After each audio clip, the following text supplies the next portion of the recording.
Some wild-eyed 8-foot-tall maniac grabs your neck, taps the back of your favorite head up against a barroom wall, and he looks you crooked in the eye, and he asks you if you've paid your dues. Well, you just stare that big sucker right back in the eye, and you remember what old Jack Burton always says at a time like that. Have you paid your dues, Jack? Yes, sir, the check is in the mail. You're out of your mind, Wang. God bless you.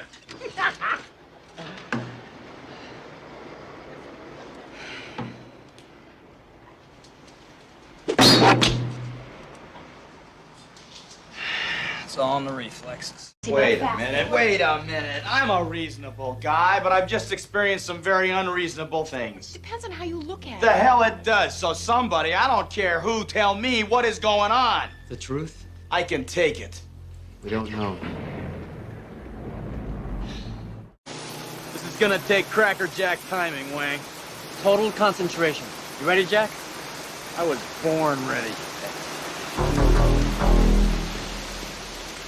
Whoa! I love working nights. Wait, Don't get up. Phone company.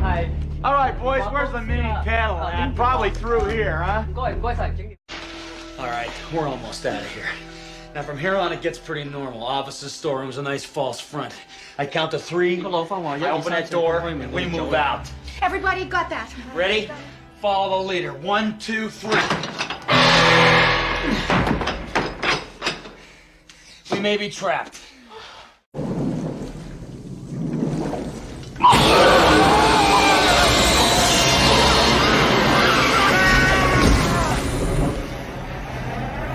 Come out no more. What? Huh? What'll come out no more? Come on. Damn it.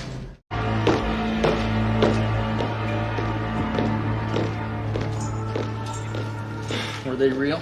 Yeah. Dressed for Lopan's wedding. What's in the flask, egg? Magic potion? Yeah. Thought so. Good. What do we do? Drink it? Yeah. Good. I thought so. Oh, the 6 demon bag. Terrific. A 6-demon bag. Sensational. What's in it, Egg? Wind, fire, all that kind of thing. Here's to the Army and Navy and the battles they have won. Here's to America's colors, the colors that never run. May the wings of liberty never lose a feather. Ah. Feel pretty good. I'm not scared at all. I just feel kind of invincible. Me too. I got a very positive attitude about this. Good, me too. Yeah.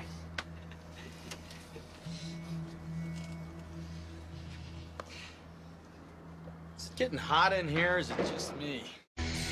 Ah, you know what old Jack Burton always says at a time like this? Who? Jack Burton. Me.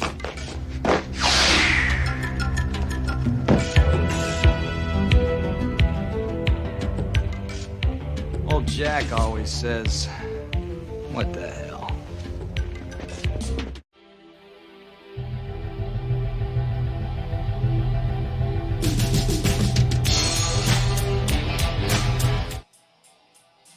And there you go.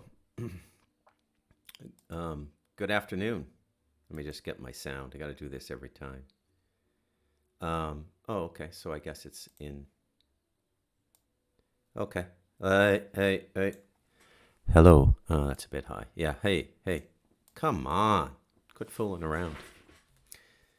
Good afternoon, ladies and gentlemen. I'm Bruce McDonald, and I'm going to do a podcast in the afternoon here. And, oh, there it is. Hello. Yeah, there we go. And I wanted to, just do a podcast that is a little bit entertaining. And I speak to a lot of you off air, and I'm getting a lot of, the same sort of questions over and over again. And now normally I don't really give a rat's ass about this stuff, the paranormal stuff, but it fascinates people. And so I think that I'm just going to spend a little time today and talk about what it was like to start this journey with these 3 books, beginning in 2019 before COVID, and all the super unbelievably weird shit that happened to me. And people say, how do you deal with it? And that brings me to the title of today's podcast. It's called Big Trouble in Little Limon, and Limon is the province I live in. And for those of you who haven't seen Big Trouble in Little China, you should do yourself a favor and watch it. It's probably John Carpenter's best movie, and John Carpenter, believe it or not, is a formidable director with a very powerful message, although he's not taken as seriously as people like Stanley Kubrick. But John Carpenter has been as much of a whistleblower or a truth teller as Stanley Kubrick. And it's hidden in his movies. You got to watch them very closely. But when you put it all together, you go, man, this guy knew some stuff. By the way, John Carpenter is the guy who wrote the movie They Live, where you put the glasses on and you see the non-humans in their true form. But undoubtedly, his masterpiece in his genre, which is kind of like this campy comedy action horror, is undoubtedly It's Big Trouble in Little China. And it may be one of Kurt Russell's best roles ever. And he plays this guy, Jack Burton. And the movie goes deeply into Chinese black magic and all of this sort of stuff. And Jack Burton is a truck driver. And he's just going through the whole thing. He gets tied up in it because he goes to pick up some money with his buddy Wang, who loses gambling with him and owes him some money, and he gets dragged into all this subterfuge and everything, and he just kind of like comically goes through the whole thing. He doesn't understand anything that's going on, but nothing really phases him, and he just plows through it, okay? And I think a lot of it is about, I would say, the American spirit. And so I'm titling this podcast Big Trouble in Little Limon, and Limon is the province I live in Costa Rica. So let's get to it. It starts with Stardust Ranch. And I've told a lot of these stories. I told a lot of them on Ground Zero with I'm blanking on his name now. This is so bad. You get old, you forget things. I don't know what it is. Anyways, the Ground Zero guy, and everybody knows him. He's a pretty big figure in the alternative media, almost like on the same level. In some ways, maybe even beyond, like a Sean David Morton or something like that. Rest in peace, Sean. And he was a true soldier too, Sean David Morton.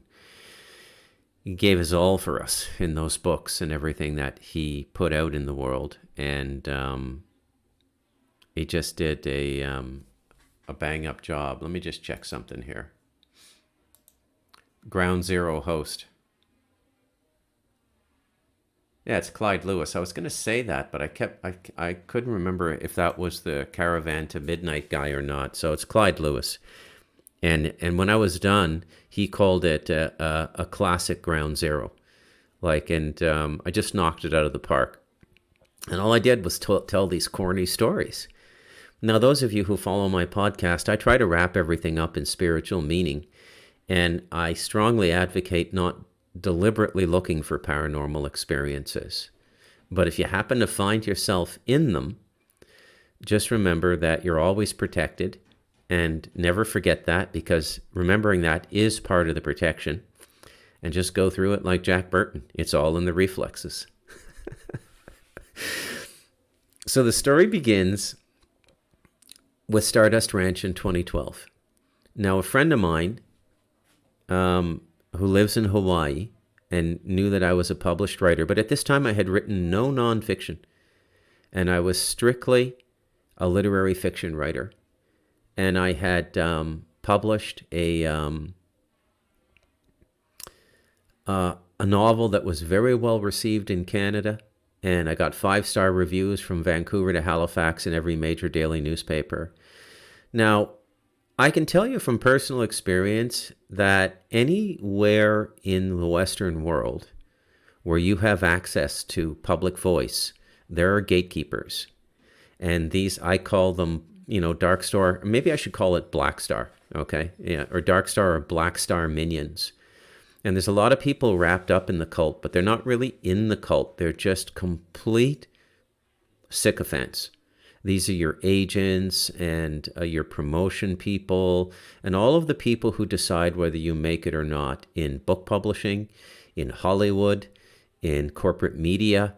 And believe me when I tell you, there are gatekeepers, okay? So I kind of got drummed out of the literary business. They really weren't looking for any straight white male voices. And that's just the way it is. And I accept it, and I'm not bitter about it. And I've gone on to do these really wacky, metaphysical, metafiction. I call them metafiction because these books are weirder than fiction, but they're nonfiction. And so that's the term I created. And I think in my own immodesty, I think I can say that I've created an entirely new form of writing, which I call metafiction. Okay? And the books are very powerful and they're very worth reading. And they can also catalyze a lot of the experiences that I'm going to talk about today. It's just about the energy of the book, the way my words wrap around things. And I think unconsciously, maybe I'm carrying this over from a past life or something.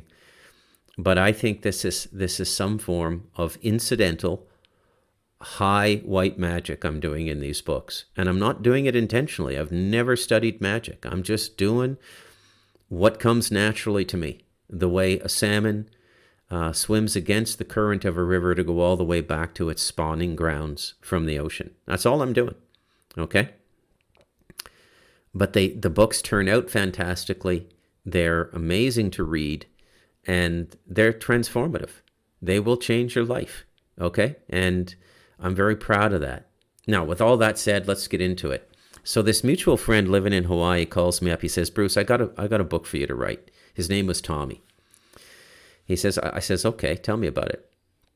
He starts to tell me about Stardust Ranch and how this dude has killed Greys with a samurai sword. And I'm going, get the fuck out of here.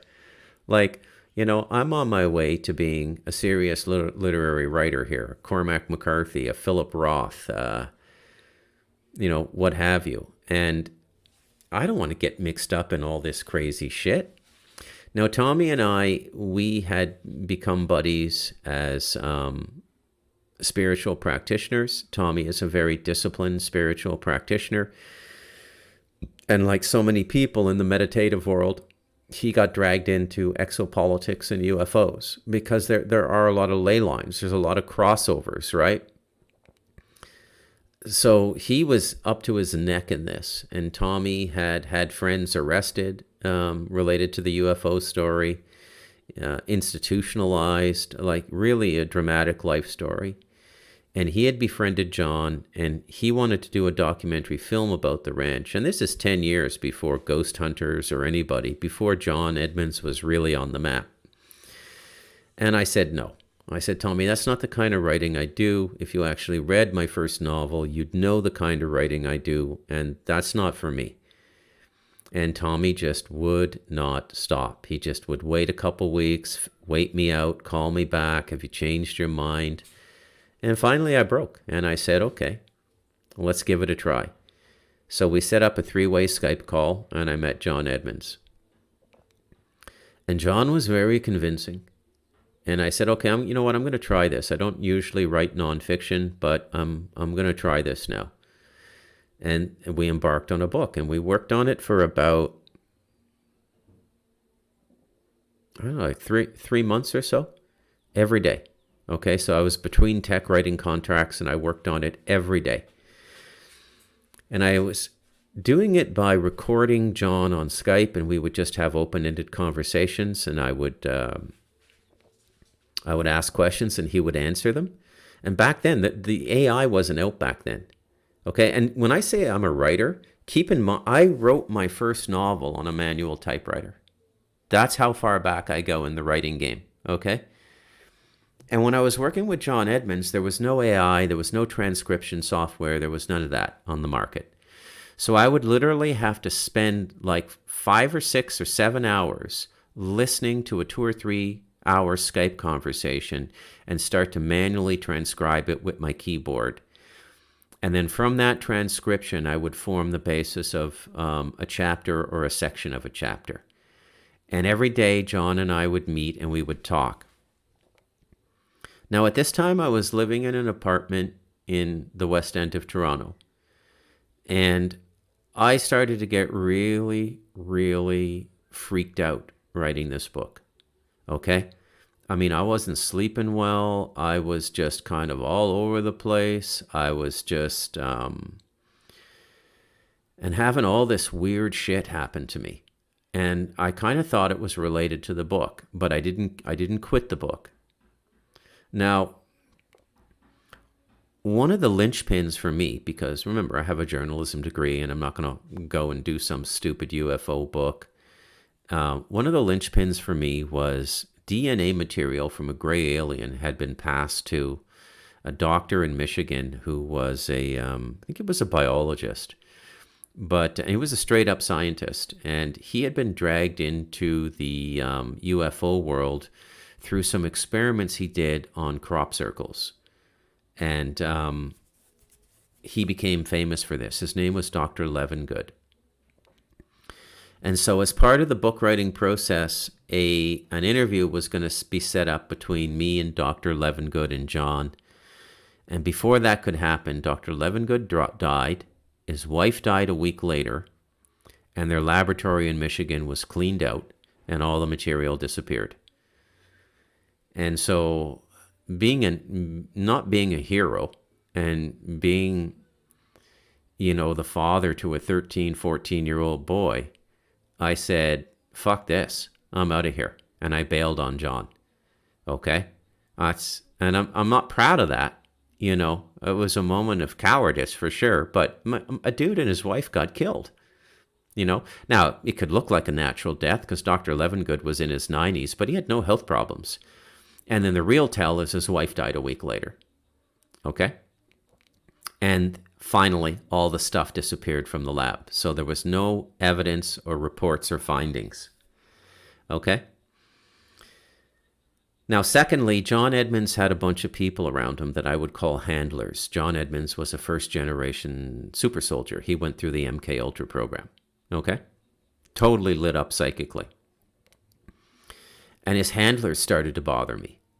And there were regression tapes done with a military regression guy and hypnotic regression. And John's regressions were videotaped. And John promised me that he could get me those videotapes as material to look at to aid with the writing of the book. And when he told me the person to call, and I called her. She lives in Arizona. And she said, no, we can't, those are not for public view. They can't go out into the public. They can't be part of a book. I called John, and this is when I quit the book. I called John back and I said, hey, man, these are artifacts of your consciousness and somebody else is saying they own them. This is bullshit. I don't want to write this book. Okay? And I started to get really creepy feelings about the whole thing, and that I had stepped into this sort of, super soldier, black ops world. And I did. And I just bailed, right? I went back to being a normal guy, working my jobs, meeting my buddies at the coffee shop, and being king of the hill in my little world because I had published a book and had a feature piece written on me in one of the biggest newspapers in Canada. So I was a big fish in a little pond. There aren't too many writers in the suburbs. I just went back to my life and I forgot all about it. And then I moved over here in 2014. And then a lot of time went by. I settled in. I built my house. I've been continuing to renovate my house for 8 years. I do projects every year, balconies. I told you about the one going on now. And by the way, thank you for all the people who reached out offering me money. Of course, I turned it all down. This is my responsibility. And given everything I said about liberalism and begging, and I realize people need help sometimes, so I don't mean to call it begging. Believe me when I tell you, I have the money to help Stephen. I'm not hard up, okay? But those of you who reached out, and there were a number of you, and some of you offered substantial money, like $500 and $300, and I said no to everybody. But thank you. It's just nice to know that humanity's out there, right? Thank you very much. So I just kept maintaining the place, and then I was having a hard time finding consistent work. And I decided, I don't know why, but John Edmonds came back into my consciousness. And I thought, wow, if I ever had time to do that book, it would be now. So I reached out to him.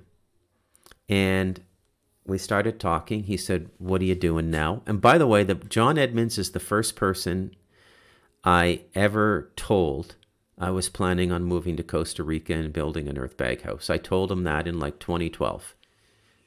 And he says, what are you doing now? I said, well, remember I told you I was going to move to the rainforest and build an earthbag house? He said, yeah. I said, well, I'm calling you from that earthbag house now. I did it. And that blew John away. He said, Bruce, I live in a world where people say stuff and they never do it. What you told me in 2012 is one of the weirdest things anybody's ever told me, and you actually followed through on it. That is amazing. So I kind of became John Edmonds' hero there in that regard. And I said, look, I mean, I'm sorry I bailed on you with the book. I have a lot of time now. You want to take another crack at it? He said, I'd love to. I said, how come you haven't gotten it written? I've seen you doing all these YouTube interviews. How come some intrepid writer hasn't come in and worked with you? He goes, there's been 4, Bruce. I said, really? He says, yeah. I said, well, why don't you have a book? He says, everybody gets halfway through like you did in 2012 and quits. They get freaked out. And I promised him there and then that I would not quit, that we would finish the book. And he said, okay, because the last time you quit, it broke my wife's heart. And, he said, I always felt you were the guy to write the book. I mean, John could read me, right? And he didn't tell me that in 2012, but he could read me. And so we started the book again. Now, immediately what happened is a bunch of weird shit started happening up here. Okay? Now, I've told a lot of you off air these stories, but I don't think I've ever really done a podcast, where I've just done a podcast that documents all the weird shit that happened to me writing these 3 books in sequence. Okay? And it's quite a story. Okay? So today I'm doing it. Big Trouble in Little Limon. It's all in the reflexes. So the first thing that happened when I was working with John Edmonds is I started to get, I call it the white noise. When you in the 70s and 80s, those of you who are about my age, when you would fall asleep in front of a TV set, and you would wake up and the programming was over, and you would just hear that that white noise, like that static noise. They actually made a movie about it with Michael Keaton, a paranormal movie called White Noise. I started to hear that in the very back of my head, but like really low. I had to tune into it, but it was always there. And I'm like, what the fuck is going on here? I could escape it in meditation. And one of the things that these books did is they taught me that meditation and spiritual practice is a multidimensional martial art. You can defend yourself with it. You can create a space around you that nothing can get into. But you have to be able to get to your heart center, okay? And from the heart center, you go here. And from here, if you can, you go here. And then once you have that energy matrix and you can go into samadhi, nothing can get at you, okay? So I had to meditate a lot doing Stardust Ranch, The Incredible True Story, for protection. And I told John about a third or 40% of the way into the book, and it was coming out real. Oh, by the way, when we went to look for the work we had done in 2012 to use it as a starting point and build off of it, neither one of us could find it.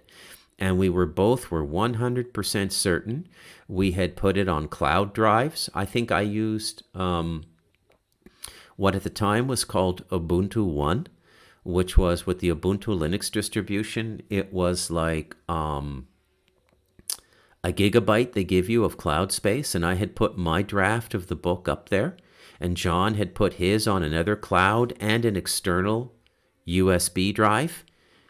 And we both spent a week tearing my apartment and his house apart in Arizona, and we could not find the book. And that's when John told me, he said, Bruce, this is par for the course. get used to this because a lot of weird shit's going to happen like it did in 2012. I said, okay. And we started from scratch. And then this white noise came in. And I told John about it after about 12 weeks of working with him. I said, John, I don't know if I can continue, man. I'm getting into really bad moods. Something is pushing my buttons all the time, and there's this white noise. He goes, oh, please don't quit again, Bruce. I mean, come on. You'll be the fifth writer to quit this book. Technically the sixth, because this will be the second time you've quit the book. I said, okay, I'm going to stick it out. And what happened shortly after that meeting, and it was not connected to John Edmonds. I woke up one morning, and my wife and I woke up in the bedroom, and there was a white light about this big, a ball of light hanging just below the ceiling.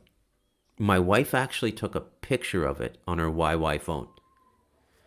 And it just hung there for like 10 minutes. And my wife and I are like, what is that? And my wife is like, it's an angel. Because, you know, she's an evangelical Christian and everything goes through that lens for her. And I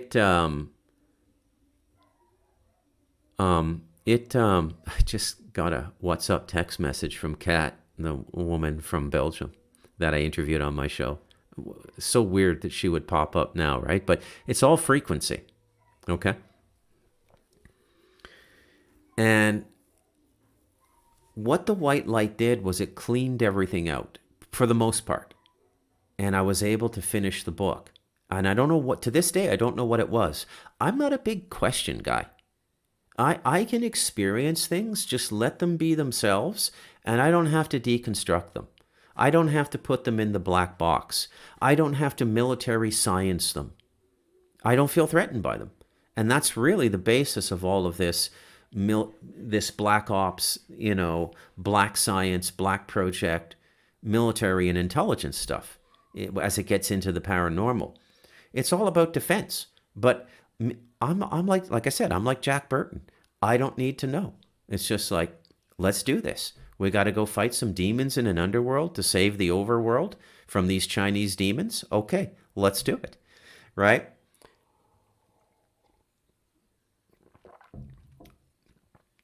Now, one thing that didn't stop was I had this portal opening up in my house right by my desk. Okay? Now, at the time, I was working on a Lenovo ThinkPad. And you wouldn't know the portal was there unless you walked through it.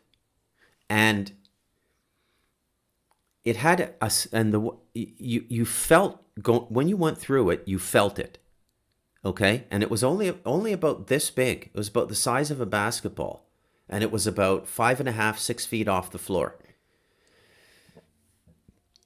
And what I noticed, I remember one day spending like 30 minutes trying to figure out where the smell was coming from.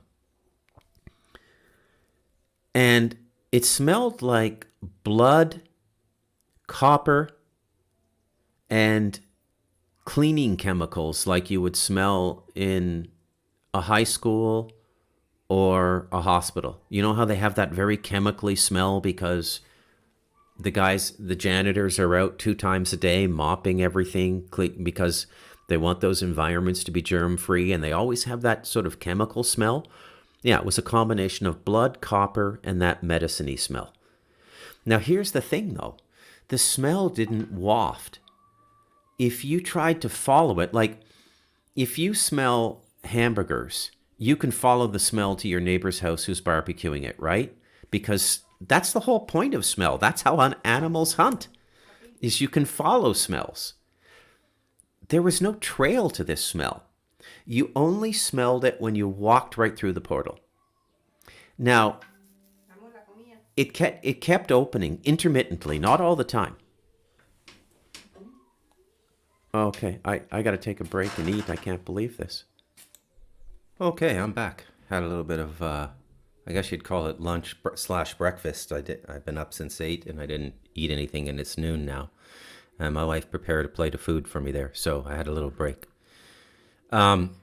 So this portal was opening up, and it was opening up intermittently. And I could not for the life of me figure out what this was. And I remember like bending down and putting my nose right to the exhaust fan of the Lenovo ThinkPad and going, is it the computer? Is there something melting on my motherboard or inside my computer? No smell coming from the fan. And it just remained a mystery. And only I experienced it, which was another weird thing. And then my son came over and he experienced it. He walked right through it and he goes, what the hell is that? I said, what? He goes, there's something here. I said, oh yeah, that's the portal. It started showing up as I've been working on Stardust Ranch. He goes, you got to be kidding me. I said, no.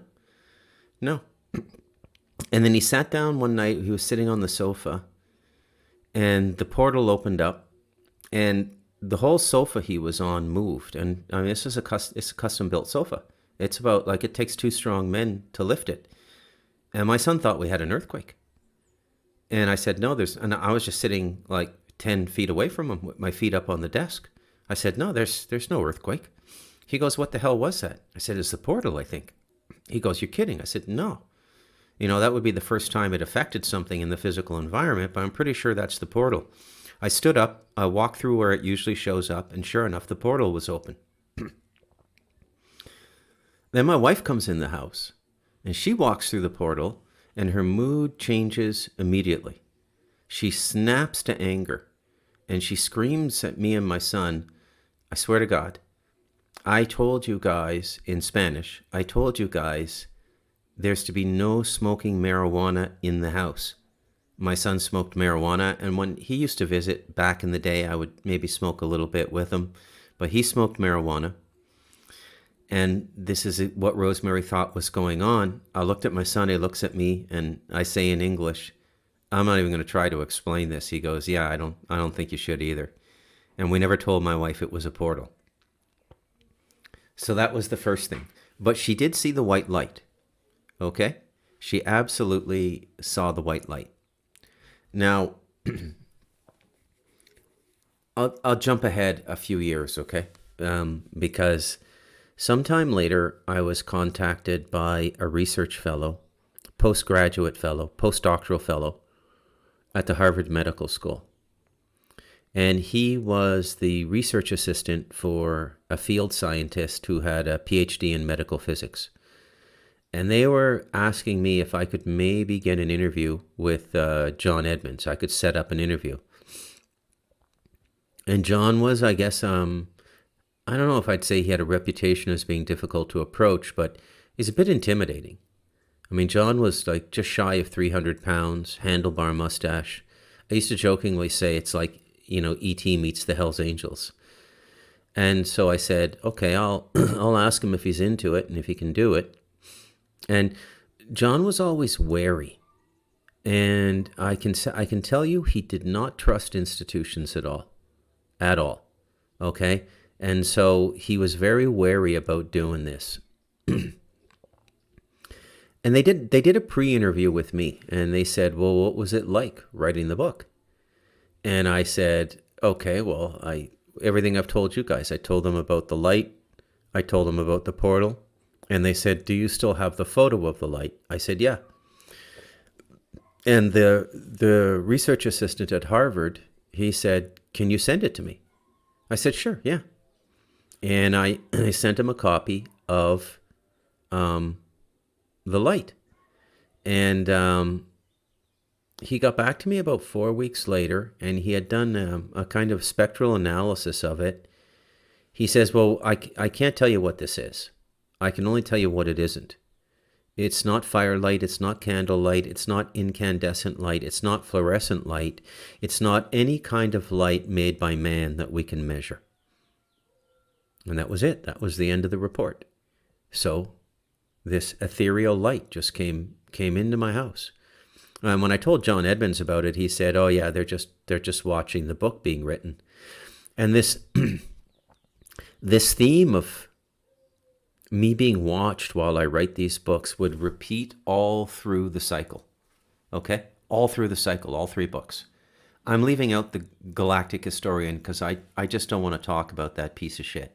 He's one of the bigger letdowns in my life in terms of a person who should have been good and should have been doing something good for the world, and he went dark. And so that's why he's a letdown. Meeting Bartzis would be like watching Star Trek or Star Wars, and Han Solo doesn't show up to blow the fighter behind Luke Solo out of the tunnel so he can get the shot at the Death Star. That's how demoralizing Andrew Bartzis was. He's just, and you want to stay away from people like that. They're just so demoralizing, right? Because it's fine and dandy to have an idiot in your life like my brother-in-law Stephen. But when you're dealing with somebody who should know better 100 times over and they're still a piece of shit, it's very demoralizing. So I'm going to stop right there before I cast a dark cloud over this podcast. So what else happened in Stardust Ranch? A lot of synchronicities, a lot of weird stuff. The white noise in my skull went away. And, and then that white light, what I noticed was my wife's memory of it sort of, like if I bring it up now, she remembers it. But it's kind of like what they do with your consciousness is they put it through these lenses where the realization factor of what happened is diminished. It could be just us, our own mental processes to keep us sane. So when something that is outside of our reality matrix happens to us, there's a corrective measure in consciousness that comes in and tries to distance us from it rather than having us absorb it and expanding our consciousness. And there's nothing evil about it. It's not an adjunct of the negative forces or anything like that. It's just a mental process to maintain continuity and sanity. Okay? All that goes out the window when you start meditating, by the way. And that's one of the things meditation does, is it breaks down that filter. Okay? And everybody has that filter. It even extends into your dreams. If you have a dream and that mental filter decides that it's too traumatic for you to remember this dream, you won't remember it. Begging the question, why would you need to dream something your conscious mind can't remember? I'll leave you folks to answer that question for yourselves about how the unconscious and the conscious work together. And it's a worthwhile contemplation, so don't avoid it. So I can't think of anything else to talk about related to Stardust Ranch, so I'm going to move on to The Light of Darkness. Oh, one other thing I just remembered. When I had first moved here, about 4 years after I moved here, so about 2018, about the year before I started the book again with John Edmonds. When I was doing the book in 2012, I put all the recorded interviews up on a cloud, and I had 3 or 4 people listening to them, and they were spellbound by these conversations. They were better than anything that was being dumped on YouTube or anything. And one of the people, one of the groups of people that I gave access to the cloud with the password, Kat just keeps messaging me, and this is weird, that she's a fuck. It's just weird. It's just one of those things, but you'll understand when I tell you the next point. So I was talking to this couple. They were good friends of mine in Canada, a Greek guy, and his wife was Scottish. And his wife was pretty lit up psychically. Like she was very psychic, okay? And she was fascinated by this story too. And then she opened up a bunch of stuff she'd never told me before, that she had dreamed a lot with greys and reptilians and all kinds of stuff.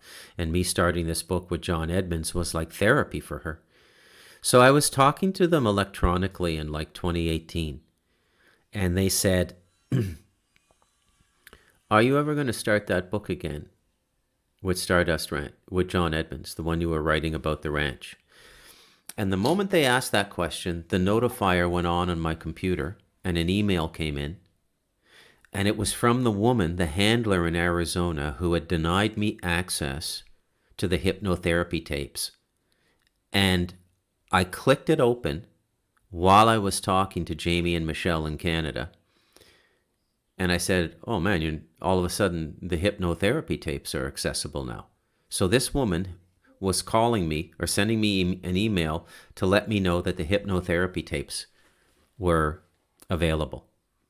And this after 2018, 6 years of no talk, no discussion about Stardust Ranch, nothing. And Jamie and Michelle asked me about it in a group video call. They're sitting in their living room in Toronto. And I'm here. One sec. So cute. My wife just passed me a fresh coffee through the little window there. She didn't want to open the door and disturb the podcast.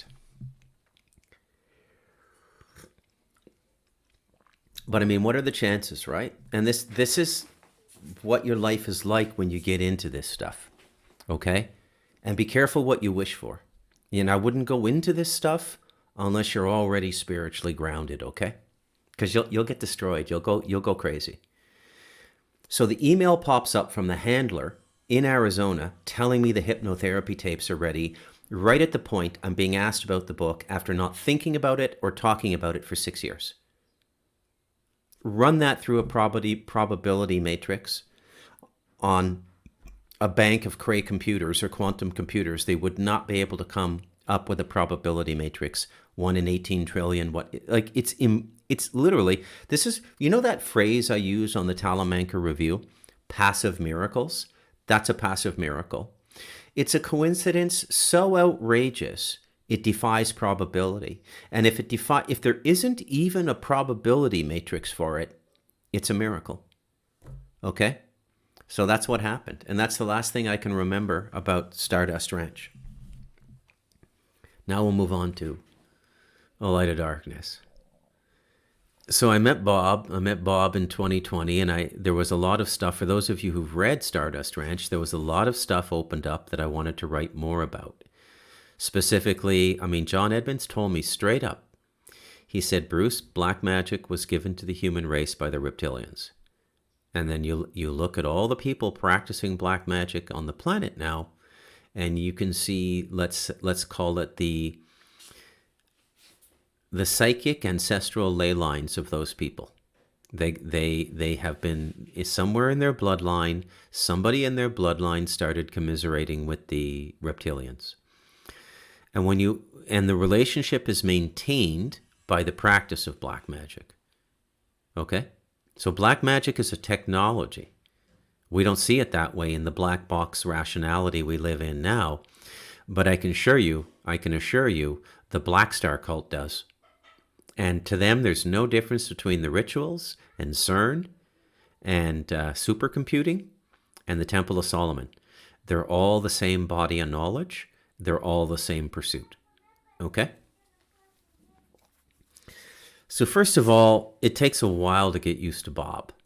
Bob is about, especially back in 2020, was about the most intense human being you'd ever meet in your life. Okay? And he was fighting for his life. You can go back and you can watch his first public interview in 2020. He did it with Carrie Cassidy on Project Camelot. It's about an hour and 10 minutes, and you can see Bob. And Bob is about the same age when he did that interview that I am now. So,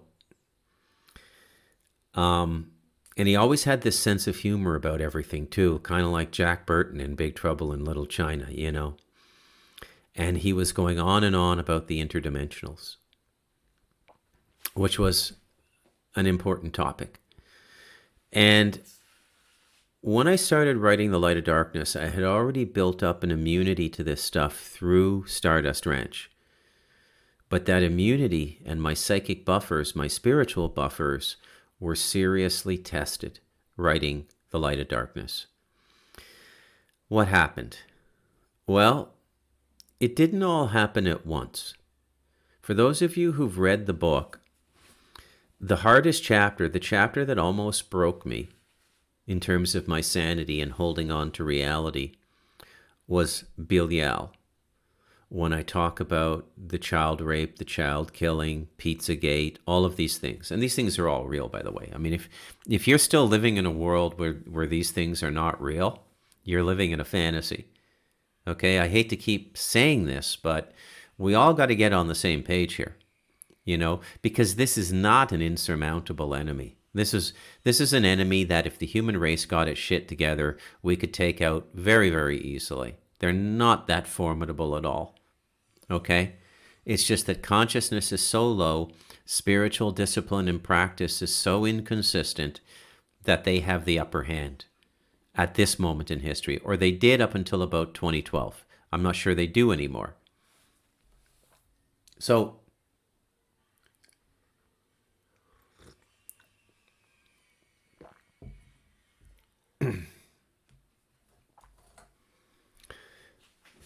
one of the first things that really freaked me out writing this book was I was sitting at my desk, a desk not unlike the one I'm sitting at now, and these are just big slabs of wood. It takes two strong men to pick up, and they're sat right on top of this concrete that's leveled, these concrete pillars made of earth bag, and that's how I make a desk over here. It's like a permanent desk. You can't move it.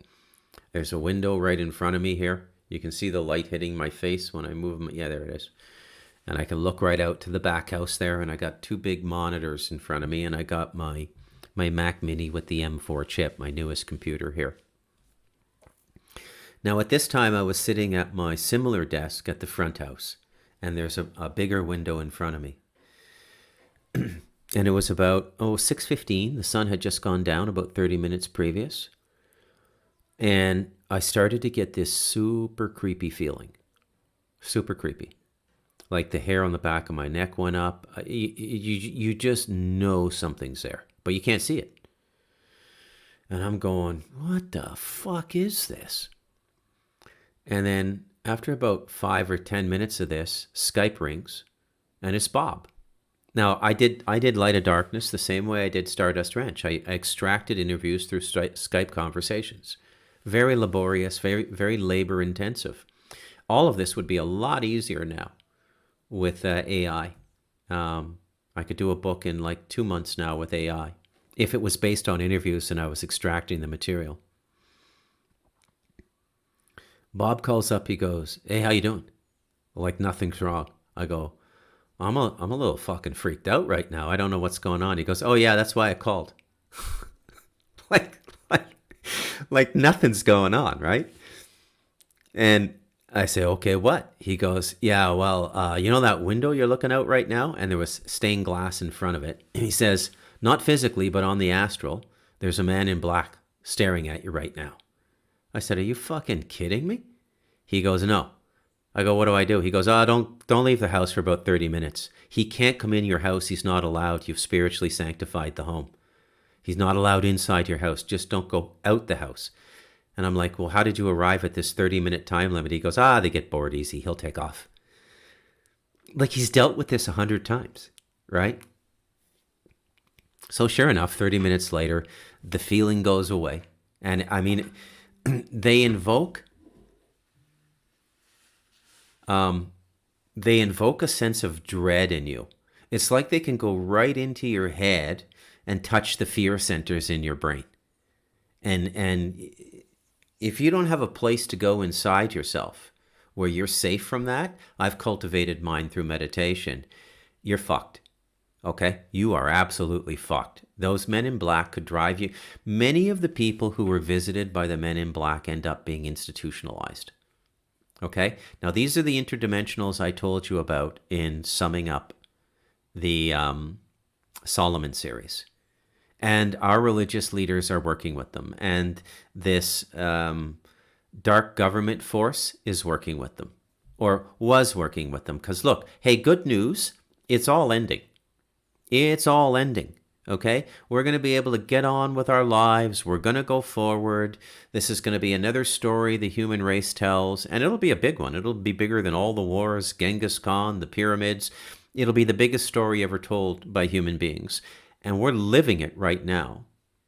So if you're incarnate and you're going through this, rejoice, because you've been chosen to witness this, and this is a universal event. There's beings from all over the multiverse who've come in to watch this transition in humanity, because it's never been done in this universe. according to the lore out there. And in this instance, I believe the lore.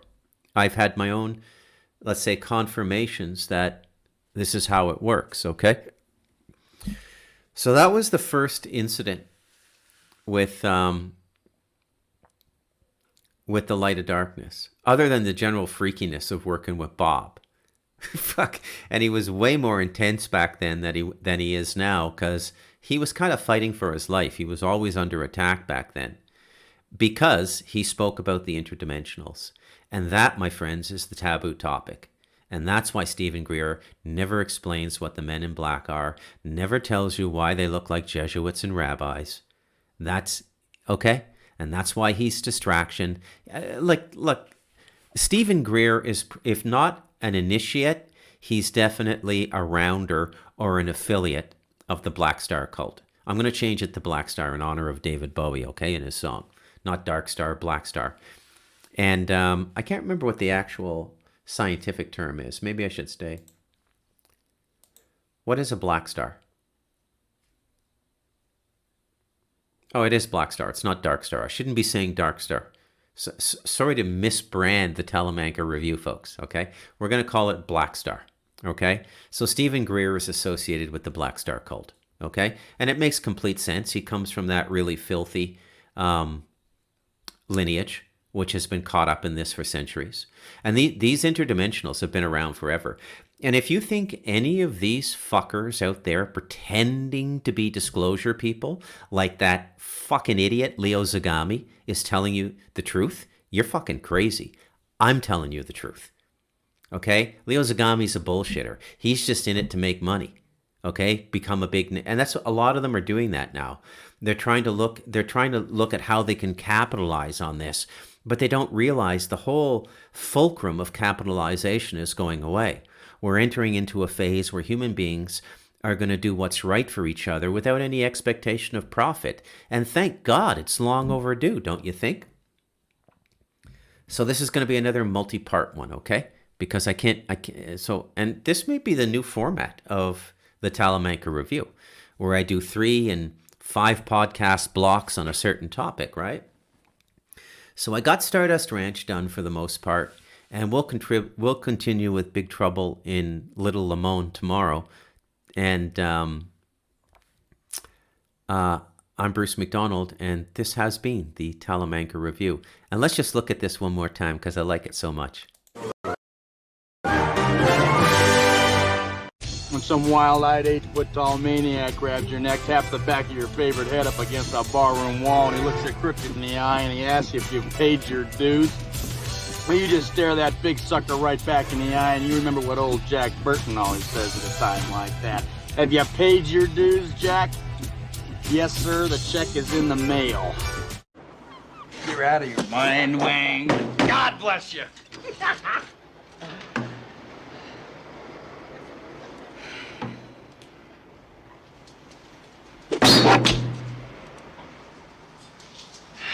It's all in the reflexes. Wait a minute. I'm a reasonable guy, but I've just experienced some very unreasonable things. Depends on how you look at The it. hell it does. So somebody, I don't care who, tell me what is going on. The truth? I can take it. We don't know. This is gonna take Cracker Jack timing, Wang.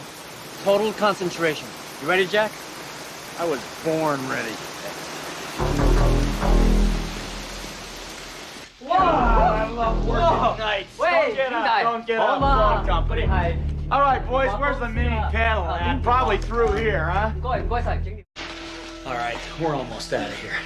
Now, from here on, it gets pretty normal. Offices, storerooms, a nice false front. I count to 3. I open that door, and we move out. Everybody got that? Ready? Follow the leader. 1, 2, 3. We may be trapped.